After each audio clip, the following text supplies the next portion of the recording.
idol. Morning. Mayroon ako ditong sikwa mga idol. Idol. Yan. Malapit na ito mamunga mga idol. Dati ito ang tinanim namin dito, bulaklak. So para sa akin, maganda itong sikwa. Yung gulay ba? Sigurado pa tayo tipid. Yan. Yan, idol. Malapit na ito mamunga. Saka may mantiyong ako sa labas na may bunga. Punta tayo doon mga idol. Samahan niyo ako.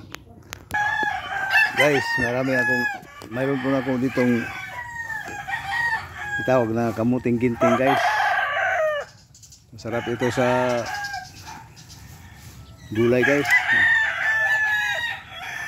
Kailangan ngayon magtanim ng mga gulay kasi mahirap kung bumili tayo sa palengke, mahal na doon eh. Ito guys, dami.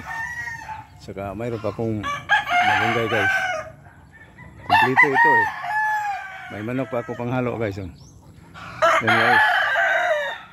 Yan ang buhay na Yan guys Kailangan ngayon, panahon na ngayon guys, hindi na tayo magtamad-tamaran. Kailangan magsikap. Kasi puro mahal lang bililin ngayon. Ito, yung talong ko guys, malapit na yan. Kunti na lang panahon, mahintay, mamunga na yan. Yan, nilagyan ko na namin yung abono. Kumplito kami ito. Mayroon naman kaming kapayas guys. Kapayaw. Dami akong gabi. Yan. Dito sa amin walang problema sa mga gulay guys. Kasi masipag kami magtanim ng gulay. Kahit mag-alaga ng mga manok. Yan. So, mayroon pa ako ditong guys, yung pang dragon fruit. Yan. Kita nyo yung gabi gabi ko dami. Yan. Yung may kuwan pa ako dito guys, tanlad. Yan.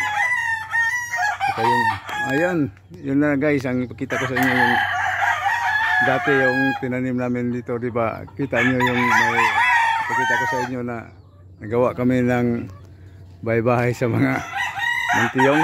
Ngayon, mayroon na guys, mayroon na kami na ma-harvest guys. Mayroon na mga bunga. Kita nyo guys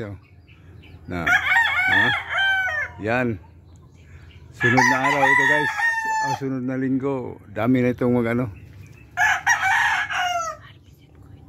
harvestin ko ito guys kasi tikman ko naman yung pagod namin na pagura namin na kuwan.